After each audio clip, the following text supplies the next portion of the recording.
6화 찬물.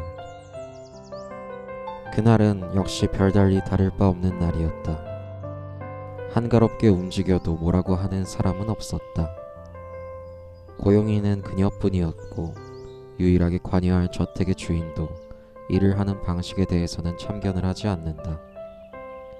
그저 천천히 일을 하더라도 매일 성실히 조금씩 해치워서 계절이 다시 바뀌기 전에 저택을 정리하고 여러 물건들을 들여놓고 다시 내어놓는 일을 하면 될 뿐이다. 먼저는 그녀 스스로가 할 수 있는 일들을 다 끝내놓고 작은 필기판과 그 위에 종이 그리고 펜 하나를 유르타에게서 받아들고 다니면서 누군가의 도움이 필요하거나 같이 해야 할 장소들을 적어놓는다. 무거운 짐을 옮겨야 할 위치나 전문가의 보수가 필요한 부분들이다. 그렇게 저택 내부를 샅샅이 뒤지면서 카이사르가의 저택에 대해서 찬찬히 알아가게 되는 것이다.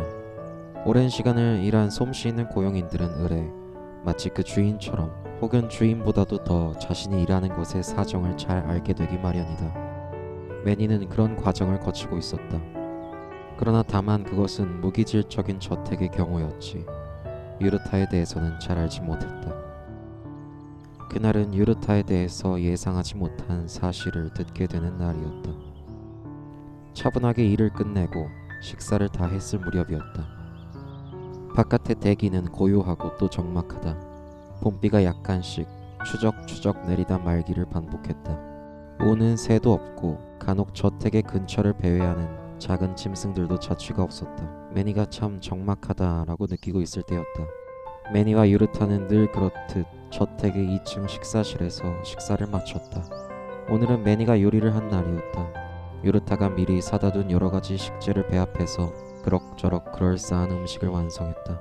긴 테이블의 끄트머리 두 남녀가 서로를 마주보고 앉아 있었다. 유르타는 마치 할 말이 있다는 듯 골몰이 생각하는 표정으로 식사를 끝낸 뒤에도 가만히 있다. 매니는 그런 그를 보며 역시 잠시 기다렸다. 무엇인지 궁금증이 앞서기도 하다. 이 말 수 없는 집주인의 뭔가 뜸을 들이면서까지 할 말이라는 게. 매니도 식사를 마쳤다. 이제 갈까요? 라는 눈짓으로 그를 쳐다봤지만 별 반응이 없다. 유르타가 입을 열었다. 차라도 한잔 하시겠어요, 아들렌 양? 간혹 식사가 일찍 끝나면 1시간을 넘지 않는 선에서 차까지 해결을 하고는 했다. 오늘은 그런 날은 아니었고 암묵적으로 점심시간의 끝으로 삼는 1시 반을 이미 넘긴 뒤였지만 매니는 고용주가 권하는 것을 딱히 거절할 것 없었기에 고개를 끄덕거렸다. 일하는 시간을 결정할 권리는 그녀보다는 카이사르에게 조금 더 있었으니. 유르타가 조용히 일어나 달그락거리며 식기를 치웠다. 매니도 다소 거들었는데 결국 마지막에 부엌으로 옮기는 건 그였다. 카이사르는 원래도 잘 따지지 않는 편이었으나 마치 시종이 된 것처럼 말도 않고 쟁반에 식기를 올려 1층의 부엌까지 내렸다가 그대로 차를 준비해서 쟁반 위에 두고 다시 식사실로 향했다. 경황이 없고 또 어린 매니는 이 부유한 고용주의 행태에 크게 딴지를 걸지 못하고 가만히 자리에 앉아 있었다. 다만 유르타의 분위기가 어딘지 낯설고 어색해서 그녀 역시 덩달아 말도 않고 가만히 앉아 있기는 했다. 괜히 섣부른 농담으로 분위기를 환기하려 하지 않고 창밖을 잠깐 바라보고 있을 때 유르타가 올라와서 찻잔을 비롯해 다구를 그녀 앞에 내려다 놓았다. 그대로 익숙하다는 듯 잘 개어진 찻잎을 풀어 뜨거운 물에 두었다가 어느 정도 우려난 것을 찻잔에 따른다. 향이 좋은 허브차였다. 진한 붉은 빛으로 우러나오는 찬물이었고 상큼한 향과 맛에 약간의 단맛이 감돈다. 기분 좋은 잔향이 입안에 오래 남아있는 고급차였다. 유르타가 천천히 차를 대접하고 나서 자리에 앉았다. 자신의 앞에도 역시 찬물을 따라놓고 한 모금인가 마신다. 그러고서도 말이 없다. 매니가 약간의 지루함마저 느낄 무렵 그가 입을 열었다. 죄송합니다, 매니 아들렌 양. 대뜸 나온 말은 사과였다. 유르타의 입장에서는 자신이 하는 말이 맞는 것인가 하는 고민이 끊이질 않고 있었다. 매니는 어리둥절했다. 다음에 나올 말들을 상상하기에는 그녀가 가진 사실이 아무것도 없다시피 했다. 유르타는 그런 그녀의 표정을 보며 굳게 닫았던 입술을 열어 이야기를 꺼낸다. 늘상 말이야 했지만 어떤 종류의 이야기에 대해서는 작은 편린조차 드러내놓지 않고 그녀와의 관계성을 유지해왔다. 당신의 아버지를 차에 치워 죽게 만든 건 제가 한 짓입니다. 그래, 정말로 맹세코 조금도 예상하지 못했다. 매니 아들렌의 입장에서는. 그게 무슨 말이죠? 라는 말이 무감정하게 흘러나왔다. 매니가 처음 느꼈던 감정은 당혹스러움 그리고 분노였다. 이 낯선 청년은 자신의 사정을 알고 있었던가? 그럴 수는 있었다. 지역 신문에 공고까지를 내었으니 신문을 구석구석까지 꼼꼼하게 읽는 이라면 알 수도 있으리라. 기억력도 좋고 자신과 관계없는 사실까지 알아두는 자라면 오래도록 기억할 수도 있었다. 하지만 그걸 그녀의 앞에서 대뜸 이야기하는 건 다소의 무례함이 있는 경우였다. 유감입니다가 아니라 죄송합니다 라고 질 나쁜 장난질을 당한 것처럼 매니의 오랜 웃음이 곧고 눈매가 찡그려지기까지 했다. 그녀의 다음 말은 약간의 화가 있었다. 누구나 트라우마나 상처가 건드려지면 아프게 마련이었고 예의 없이 상처 부위를 만진다면 화를 살 수도 있으리라. 아버지가 갑자기 돌아가신 건 아직 어린 그녀에게 악몽과도 비슷한 일이었다. 제 아버지가 돌아가신 건 어떻게 한 거예요? 아니 그건 중요하지 않죠. 매니가 그의 무례함에 대해 이야기하려는데 목소리가 약간은 떨리고 있었다. 그녀의 평정심을 무너뜨리는 일은 성공했다. 그것이 전혀 목적도 아니었고 의도한 바는 아니었지만 다만 공평한 점은 유르타의 심정 역시 흔들리고 고통스러우며 무섭다는 점이었다. 죄송합니다. 사실은 이미 알고 있었습니다. 아들렌가의 가장 제이슨 씨가 돌아가신 걸. 아마 당신보다도 더 먼저요. 누구보다 빨리 알았을지 모릅니다. 그 순간을 직접 본 건 아니지만 유르타의 말은 모르는 사람이 들으면 횡설수설이라 해도 이상하지 않았다. 매니 역시 제대로 귀에 들어오지는 않았지만 모두 흘러가지도 않았다. 그게 무슨 말이라고 입 밖으로 튀어나오기 전에 유르타의 설명이 빨랐다. 제가 치워 죽였습니다. 아니요, 사실은 당시에는 살아계셨다고 합니다.